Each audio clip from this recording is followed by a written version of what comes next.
اعوذ باللہ من الشیطان الرجیم بسم اللہ الرحمن الرحیم والضحى والليل إذا سجى ما ودعك ربك وما قلى وللآخرة خير لك من الأولى ولسوف يعطيك ربك فترضى ألم يجدك يتيما فآوى ووجدك ضالا فهدى ووجدك عائلا فأغنى فأما اليتيم فلا تقهر وأما السائل فلا تنهر وَأَمَّا بِنِعْمَةِ رَبِّكَ فَحَدِّثْ صدق اللہ العظیم.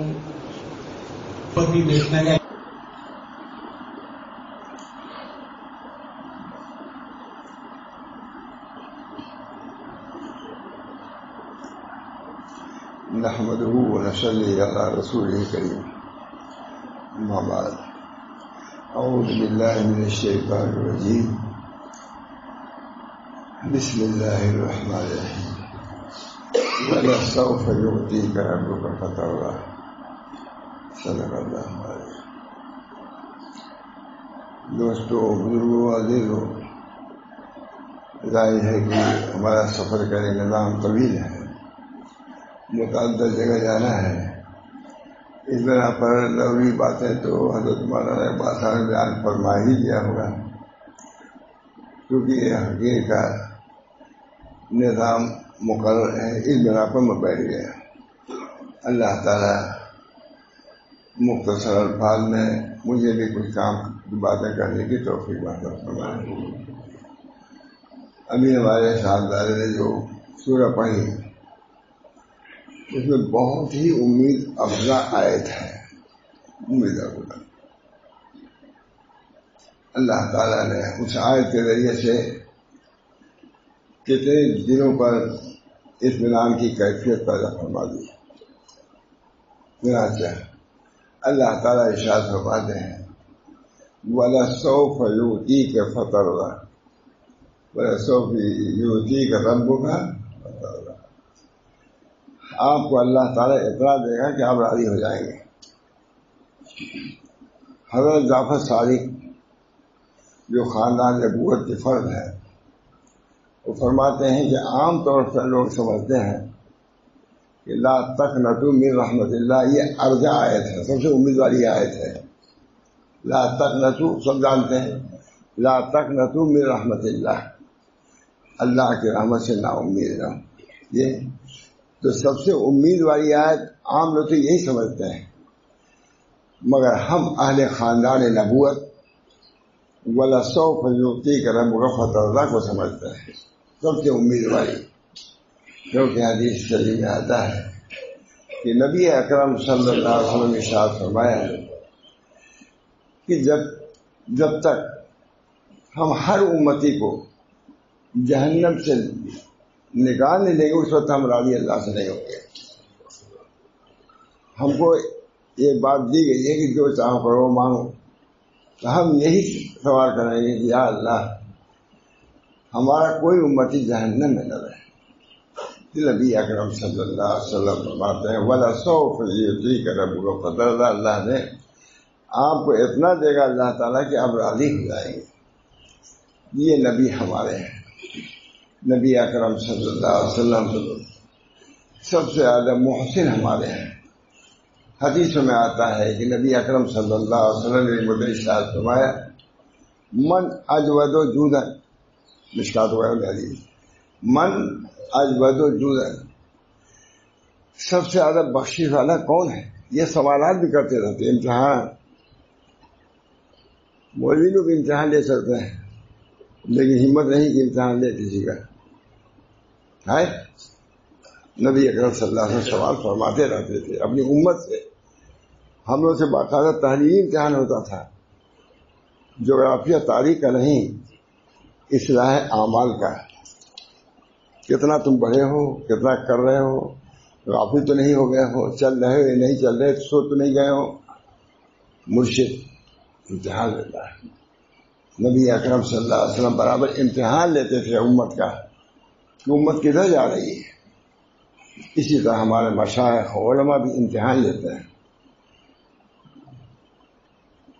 فرماتے تھے حال لکھو اپنا.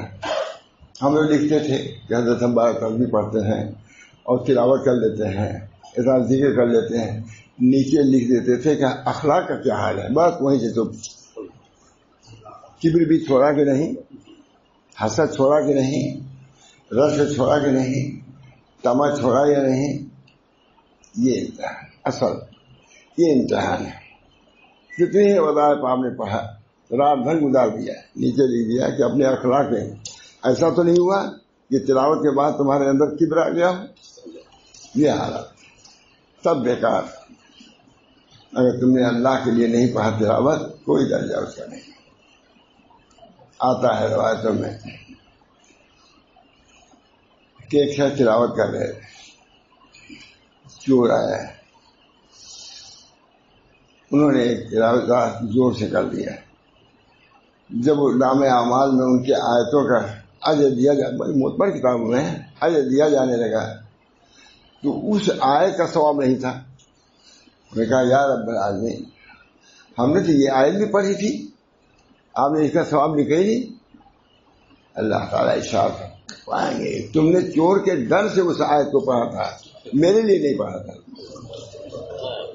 یہ ہے قلوب اخلاص، اس کو ہونا چاہیے، اس کا بھی امتحان ہونا چاہیے.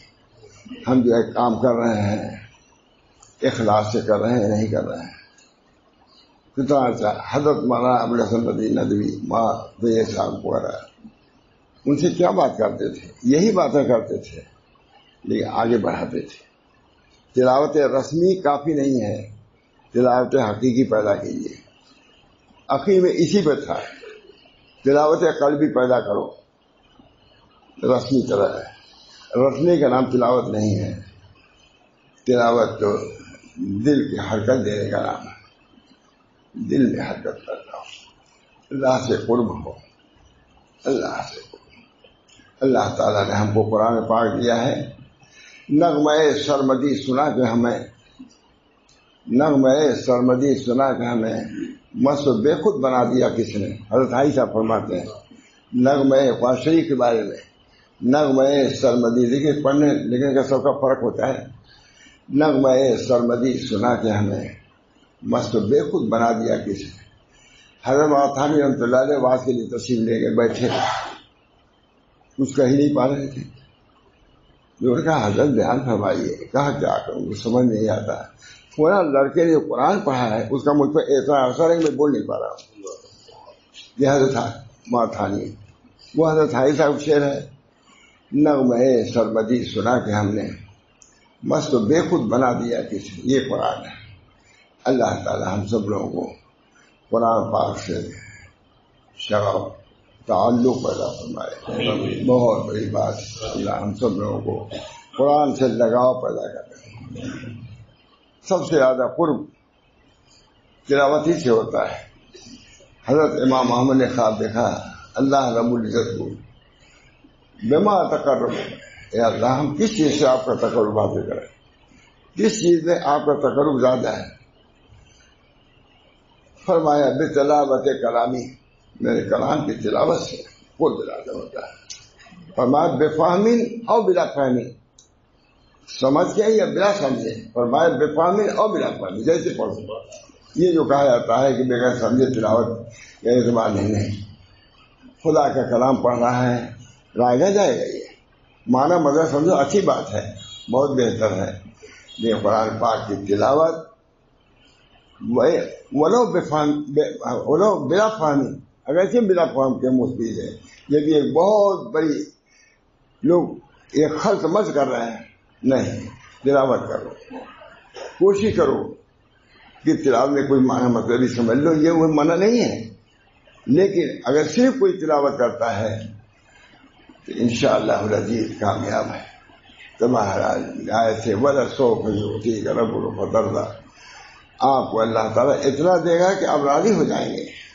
حضرت جعفر صادق فرماتے ہیں کہ عام لوگوں کے نزدیک عرضہ آیت سب سے امید والی آیت کیا ہے؟ لا تقنطوا من رحمت اللہ، اللہ کی رحمت سے نا امید نہ ہو۔ لیکن ہم اہل خانہ اہل بیت کے نزدیک عرضہ آیت یہ ہے کہ نبی اکرم صلی اللہ علیہ وسلم راضی ہی نہیں ہوں گے جب تک کہ دوزخ سے ہر امتی نہ نکال دیا جائے۔ یہ عجیب آیت ہے، وَلَسَوْفَ يُعْطِيكَ رَبُّكَ فَتَرْضَىٰ أَلَمْ يَجِدْكَ يَتِيمًا فَآوَىٰ وَوَجَدَكَ ضَالًّا فَهَدَىٰ وَوَجَدَكَ عَائِلًا فَأَغْنَىٰ فَأَمَّا الْيَتِيمَ فَلَا تَقْهَرْ وَأَمَّا السَّائِلَ فَلَا تَنْهَرْ۔ سائل کو نہ جھڑکے۔ آتا ہے روایتوں میں کہ کوئی شخص کوئی چیز بھٹا ہوا لے آئے، نبی اکرم صلی اللہ علیہ وسلم خدمت میں پیش کیا کہ حضرت نوش فرمائیے۔ جب کھانے لگے ایک سائل آیا، یا رسول اللہ میں بھوکا ہوں۔ اب دیکھیے صاحب آئے تھے کتنی بار پڑھا ہے، لیکن واقع پڑھا ہم نے کبھی نہیں۔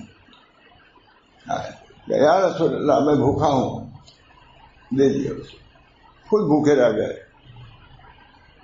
دے دیا۔ جو لائے تھے ان کو بار رنج ہوا کہ ہم تو نبی اکرم صلی اللہ علیہ وسلم کے لیے لائے تھے، حضور نے ان کو دے دیا۔ پھر وہ شخص جو لائے تھے تو اسے جا کر کے کہیں بیچ دیا، گئے پھر خرید کر لیا کہ حضور صلی اللہ علیہ وسلم خدمت میں پیش کر دیا۔ پھر جو حضور اقدس صلی اللہ علیہ وسلم نوش فرمانے لگے، پھر وہ آیا ایسا ہے، یا رسول اللہ میں بھوکا ہوں، اس کو دیے۔ کئی مرتبہ ہوا تو نبی اکرم صلی اللہ علیہ وسلم فرمایا کہ کیسا برا یہ سائل ہے، یہ حضور نے چھیڑ دیا۔ اللہ نے تعلیم تربیت، نبی کی تربیت ہو رہی ہے، نبی کی تربیت۔ وَأَمَّا السَّائِلَ فَلَا تَنْهَرْ، ہر ایک پریشان کر دیا تھا اس نے، اس شخص نے پریشان کے مانگتے مانگتے حضور بھوکے ہیں، کھا رہے ہیں۔ کئی مرتبہ جب ہو گیا تو حضور صلی اللہ علیہ وسلم کے زبان سے نکل کے کیسا ہی بھوک؟ فرمایا اللہ تعالیٰ تربیت خداوندی، علمنی ربی فاحسن تعلیمی وادبنی ربی فاحسن تعلیمی، اللہ نے مجھ کو تعلیم دیا، اس میں میری تعلیم بہتر ہے، اور اللہ نے مجھے ادب سکھایا، یہ بھی ایک ادب، تو میرا ادب اچھا ہو گیا۔ نبی اکرم صلی اللہ علیہ وسلم یہ نہیں کہ کسی شیخ کے عمر میں ایک سال رہ بس ہو گئی تعلیم، حضور سے بڑھ کے کون تھا؟ پورا قرآن اترا ہوا ہے، تب بھی تعلیم کی ضرورت پڑی کہ نہیں؟ حضور کو تعلیم کی ضرورت پڑی۔ اب سبت اللہ انجا العامہ وما یدریک لعلہ یزکا اور یذکر فتنفع ذکرہ اما من استغنی، تعلیم ہے کہ نہیں؟ اما من استغنی فانت تصدی، جو آپ کے پاس علمنی کہہ کے آ رہا ہے نابینا، اس کی طرف سے اعراض کر رہے ہیں۔ یہ کفار عرب سرداران، ان کی ہم کو کیا پرواہ ہے؟ اس اندھے کی جو تعلیم کے لیے آتا ہے اس کی قدر زیادہ ہے ہمارے نالائقوں کے، لوگ سارے کوش کے، کچھ نہیں ہماری وقت ہے، ان کو جہنم تیار سب کو پھینکوا دیں گے۔ لیکن یہ نابینا جو ہے، جو علمنی کہتا ہوا آ رہا ہے، اس کی قدر کرو۔ نبی صلی اللہ علیہ وسلم تعلیم ہوئی کہ نہیں؟ اب ہم لوگ سمجھتے ہیں کوئی پڑھ لیا اب تعلیم کی ضرورت نہیں، ارے عقیدت تعلیم کی ضرورت ہے۔ جب نبی کو تعلیم کی ضرورت ہے، قرآن نازل ہو رہا تھا، کتنے زبردست لکھا علماء نے کہ اگر اللہ کا کلام نہ ہوتا تو کوئی دوسرے کا ہوتا تو حذف کر دیتا ہے، کیونکہ اس میں تو پوری ڈاٹ ہے۔ اب سبت اللہ انجاء العامہ وما یدریک لعلہ یزکا اور یذکر فتنفع ذکرہ اما من استغنی فانت تصدی وما علیک الا یزکا، یہ قبول کرے یہ کفار، ہم کو کوئی پرواہ نہیں، جہنم تیار پھینک دیں گے سب کو۔ لیکن اس نابینا کو آپ کو قدر کرنی ہے، کیونکہ یہ تعلیم کو سیکھنے کے لیے آ رہا ہے۔ نبی اکرم صلی اللہ علیہ وسلم نے ان کا اتنا ادب کیا، یہ تشریف لائے چادر بچھا دیتے تھے کہ اللہ نے ان کی وجہ سے مجھ پر عطا فرمایا۔ یہ ہے بہرحال میرے دوستوں بزرگوں، یہ قرآن ہے، جیسے بھی پڑھو مفید ہے، بے سمجھے پڑھو تب بھی مفید، بلا سمجھے تب بھی پڑھو، اگر صرف اس کو دیکھو تب بھی مفید، نہ بھی پڑھو، قرآن کھول لو، دیکھو کہ خدا کا کلام ہے، ھذا کلام ربی، میرے رب کا کلام ہے۔ دوست اس سے ہم کو تعلق پیدا کرنا ہے۔ سب سے بڑی نعمت یہی ہے، اللہ تعالیٰ نے جس کو قرآن کی دولت دیا وہ پڑھ رہا ہے، کسی درجے پڑھ رہا ہے، بے فہمی پڑھ رہا ہے یا بلا فہمی پڑھ رہا ہے، دل سے لگائے ہوئے ہے۔ ہمارے صاحب کہہ رہے تھے کہ ایک عورت نے ہم کو قرآن شریف دیا، کہا 70 سال سے ہم رکھے ہوئے تھے، حفاظت لے رہے ہو، کیا اس کو ثواب نہیں ملے گا؟ وہ جانتی بھی نہیں کہ اس میں کیا ہے قرآن، تو قرآن سے لگاؤ، بہت بڑی بات ہے۔ الحمدللہ احسانی گجرات میں اس کی طرف توجہ ہے، ہر آدمی آتا ہے، اتنے پارے کا حافظ ہے، اتنے پارے کا حافظ، کبھی میں کہہ رہا تھا یہ آپ لوگوں کی سعادت کی بات ہے کہ قرآن کی طرف توجہ، قرآن کی طرف توجہ ہونا، اللہ کی طرف توجہ ہونا ہے۔ اللہ سب سے زیادہ آتا ہے حدیثوں میں کہ جیسے کوئی امیر آدمی ہو، اس کے پاس کوئی گانے والی عورت ہو، اب تک کیا کیا چل چکا ہے، مغنیہ اس کو کہتے ہیں، اور وہ گاتی ہو، تو جتنا وہ امیر مغنیہ کی طرف توجہ کرتا ہے گانے کی طرف، اس سے کہیں زیادہ اللہ تعالیٰ تلاوت کرنے والے کی طرف توجہ کرتے ہیں۔ اس وقت تلاوت کرنے میں استحضار، مجھے بہت خوشی ہوئی، خوشی سے پہلے اٹھا دیا ایک آدمی تلاوت کر رہے تھے ہمارے، بہت خوشی ہوئی۔ تلاوت کا شرف رکھو، تھوڑے ہی سے صحیح، ہم سب اخیر میں حضرت ہمارے تلاوت ہی پر زور دیتے تھے، تمام علماء بیٹھے رہتے تھے، چاہے وہاں عالمیہ ہو، چاہے یہ سب ہو، چاہے عبد آبادی ہو، یہی لوگ رہتے تھے۔ اس وقت مخاطب یہ حضرات تھے اخیر میں، سوا تلاوت ماں عبد آبادی جو قرآن کی تفسیر بھی لکھی ہے، خود انہوں نے لکھا صدق میں جا کر کے، میں قرآن شریف کی تفسیر لکھنے والا، لیکن مجھ کو بھی تلاوتی کی طرف رجوع کیا۔ اللہ تعالی ہم سب لوگوں کو اس لوگ ہے لے جو وہی تھی اس کی تلاوت کیجیے۔ یہاں معنی مطلب نہیں کچھ پہ، اٹھ لو تلاوت کرو، تلاوت کرو، تحفظ لالفاظ ہی، اس کے الفاظ کے تحفظ کے لیے تلاوت کرو، تحفظ لالفاظ ہی، اس کے الفاظ کی تلاوت اس کے حفاظت کے لیے، وہ استکشافا لمعانی، اس کے معانی کے استکشاف کی، تقربا اللہ، تلاوت کیے تقربا اللہ کے تقرب کے لیے تلاوت کرو، سب سے پہلی بات یہ ہے، اور دوسری یہ ہے کہ اس معانی کو سمجھنے کے لیے کرو اللہ کے، تو اسے استکشافا لمعانی، اس کے معنی میں بار بار تلاوت کرو گے تو معنی کا استکشاف ہوگا۔ اس بنا پر ہمارے علامہ ابن تیمیہ جنگل چلے جاتے تھے، تلاوت کرتے تھے، سجدے میں چلے جاتے تھے، اے اللہ جیسے آپ نے فلاں مفسرین پر مکشوف کیا ہے قرآن کے معانی کو، مجھ پر بھی مکشوف کیجیے، یہ ہے قرآن۔ اللہ ہم تمام جو علم کی طرف منسوب ہیں کم سے کم ان کو قرآن کی طرف توجہ کرنے کا، خاص طور سے میں اپنے کو کہتا ہوں، دن رات یہی ہے۔ بہرحال ولا سوف جو تھی یہ ارجا آیت ہے، سب سے امید والی آیت یہی ہے۔ نبی اکرم صلی اللہ علیہ وسلم ان کا کوئی امتی جہنم میں اس وقت راضی نہیں ہوں گے، کیونکہ اللہ فرمائے گا کہ اے نبی جو تم چاہو گے وہی ہوگا، جب تک تم راضی، میں راضی نہیں ہوں گا جب تک میرا کوئی امتی جہنم میں رہے گا۔ اس بنا پر دوستوں بزرگوں اتنا بیان کرنا نہیں تھا، لیکن آپ لوگوں کی برکت سے اتنا بیان کر دیا۔ ہمارا وقت ہے، تھوڑی سی دیر ہی میں کہیں پہنچیں گے، جو کھانے میں دیر کر دیتے ہیں ہوتے ہیں نہیں، یا یہ بھی کھا لیجیے، دیر کرتے ہیں کہ نہیں، تو تلاوت میں اگر دیر ہو رہا ہے تو کیا مشکل ہے، بہترین چیز ہے، کرتے ہیں کہ نہیں۔ 10 بجے ناشتہ اب آ رہے ہیں ہم لوگ، دیر کیا کہ نہیں، کس کے لیے؟ ناشتے کے لیے۔ تو قرآن کی وجہ سے اگر کچھ دیر ہو جائے تو کوئی گڑبڑی ہے، یہ عین مطلوب ہے خدا کا۔ اللہ تعالی ہم سب کو توفیق دے عمل صالح کے، نماز روزے کی ادائیگی کی اور تلاوت کی پابندی کی۔ تھوڑا سا ذکر کا بھی معمول رکھو، کم سے کم کلمہ طیبہ 100 مرتبہ نہیں، ماتھا لکھا 10 ہی مرتبہ پڑھو، لیکن کلمہ طیبہ پڑھو۔ افضل ذکر کون ہے؟ کلمہ طیبہ، لا الہ، کوئی معبود نہیں سوا اللہ کے، کوئی مقصود نہیں سوا اللہ کے، 10 مرتبہ کہو، دل میں ایمان آ جائے گا۔ توحید راسخ، جددوا ایمانکم بکلمۃ لا الہ الا اللہ، اپنے کلمے کی تجدید کیا کرو، کلمے طیبہ سے۔ اللہ ہم سب کو توفیق دے۔ وآخر دعوانا، آج یہ سفر ظاہر ہے کہ ہوا ہے، اس میں سے ایک مولانا کی بیماری بھی ہے، دعا بھی کرتے تھے، آ بھی گئے۔ اللہ تعالیٰ مولانا کو شفا دے۔ اور ہمارے احمد آباد کے انہوں نے بلایا تھا، حالانکہ مجھے ابھی بخار ہوا، ابھی کہا ہے عبداللہ نے ابھی آپ سے کہا کہ ابھی مجھے سفر کی اجازت نہیں تھی ہوا کہ اطبا کے طور کو بخار آیا تھا، لیکن اللہ میں آپ لوگوں کی محبت میں آ گیا۔ اللہ تعالیٰ مجھے بھی ظاہری صحت بھی دے اور باطنی صحت بھی۔ اللہ تعالیٰ میرا آنا یہاں مبارک ہو، آپ حضرات کے لیے نفع کا ہو، اور مجھے تو نفع پہنچ ہی رہا، کھلا رہے ہیں، کھلا رہے ہیں، لے جا رہے ہیں، مجھ کو نفع تو ظاہری ہے یہ۔ اللہ آپ لوگوں کو بھی آخرت میں نفع دے، دعا کیجیے اللہ تعالیٰ سے اللہ تعالیٰ مولانا کو شفا دے۔ اور جن حضرات بلایا الفضل والوں نے بلایا تھا، اور جو حضرات اس میں شریک ہیں، سب کو اللہ جزائے خیر دے۔ اس حقیر کو بھی ظاہری و باطنی صحت، ظاہری و باطنی قوت سے مالا مال فرمائے، ہم کو ہمارے بچوں کو بھی یہ کام اللہ لیتا رہے ہمارے کام سے۔